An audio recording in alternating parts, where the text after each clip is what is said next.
സംവിധായകൻ രഞ്ജിത്ത് അന്വേഷണ സംഘത്തിന് മുന്നിൽ ഹാജരായി. അന്വേഷണ ചുമതലയുള്ള AG പൂങ്കുഴലിക്ക് മുൻപിലാണ് ഹാജരായത്. വിവരങ്ങളുമായി അർച്ചന കൊച്ചിയിൽ നിന്ന് ചേരുകയാണ്. അർച്ചന, ഇപ്പോൾ രഞ്ജിത്ത് അന്വേഷണ സംഘത്തിന് മുൻപാകെ ഹാജരായിരിക്കുന്നു എന്നാണ് മനസ്സിലാക്കാൻ വേണ്ടി കഴിയുന്നത്. എന്താണ് ഇപ്പോൾ നമുക്ക് ലഭ്യമാകുന്ന വിവരങ്ങൾ?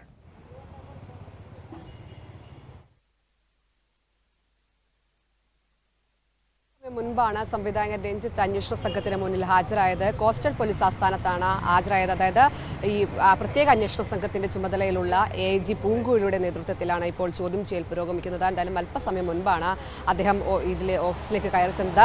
എന്തായാലും ഇതുമായി ബന്ധപ്പെട്ട് വിശദമായ ചോദ്യം ചെയ്യലടക്കം നടക്കുകയാണ്. പ്രധാനമായും രഞ്ജിത്തിനെതിരെ 2 കേസുകളാണുള്ളത്. അതിൽ ഒന്ന് ബംഗാളി നടിയെ ലൈംഗികമായി അതിക്രമിച്ച കേസാണ്. ഇതിലാണ് ഇപ്പോൾ പ്രത്യേക അന്വേഷണ സംഘം കേസെടുത്ത് അന്വേഷണം ആരംഭിച്ചത്.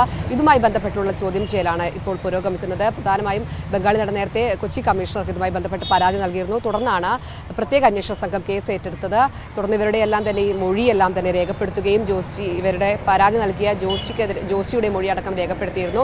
എന്തായാലും ഇതുമായി ബന്ധപ്പെട്ട് പ്രധാനമായും പരാതിക്കാരി പറയുന്നത് 2009 പാലേരി മാണിക്യം ഷൂട്ടുമായി ബന്ധപ്പെട്ട് കടവന്ത്രയിലെ ഫ്ളാറ്റിൽ വിളിച്ചു വരുത്തുകയും അവിടെ തന്നെ ലൈംഗികമായി സ്പർശിച്ചതടക്കമുള്ളതാണ് അവർ പരാതിയിൽ ചൂണ്ടിക്കാണിക്കുന്നത്. ഇതുമായി ബന്ധപ്പെട്ടാണ് ഇവർ പരാതി നൽകിയതും. ഇതുമായി ബന്ധപ്പെട്ടാണ് ഇപ്പോൾ ചോദ്യം ചെയ്യൽ പുരോഗമിക്കുന്നത്.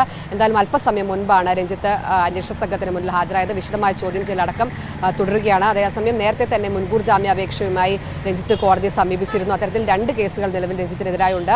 ഒന്ന് ബംഗാളി നടി നൽകിയതാണ്, ഒന്ന് കോഴിക്കോട് സ്വദേശിയായ ഒരു യുവാവ് നൽകിയ പരാതിയുമാണ്. എന്തായാലും ഇതിലെല്ലാം തന്നെ വിശദമായ അന്വേഷണം നടക്കുകയാണ്. അതിനിടെയാണ് പ്രത്യേക അന്വേഷണ സംഘത്തിന് മുന്നിൽ ഇപ്പോൾ രഞ്ജിത്ത് ചോദ്യം ചെയ്യലിനായി ഹാജരായിരിക്കുന്നത്. മനു, അർച്ചന വിവരങ്ങൾ നൽകി.